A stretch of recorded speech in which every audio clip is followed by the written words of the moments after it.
Viewers নমস্কার। সেদিন আমরা গিয়েছিলাম নৈহাটি বড় মায়ের বাড়ি। অনেক ভিড় উপেক্ষা করে দীর্ঘ লাইনে দাঁড়িয়ে অবশেষে আমরা মায়ের দর্শন পাই।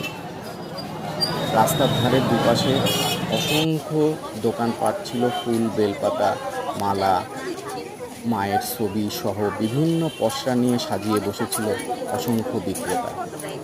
আমরা ফুল বেলপাতা সংগ্রহ করি মন্দির সংলগ্ন একটি দোকান থেকে, যেখানে জুতোগুলো রাখা যায়। দীর্ঘ সময় অপেক্ষার পরে অবশেষে মন্দিরে প্রবেশ করলাম এবং খুব ভালোভাবেই মায়ের পুজো দেওয়া হলো এবং দর্শন পেলাম। তোমরা যারা শিয়ালদা থেকে মায়ের বাড়ি যেতে চাও 1 ঘন্টা দূরত্বে যেতে পারো।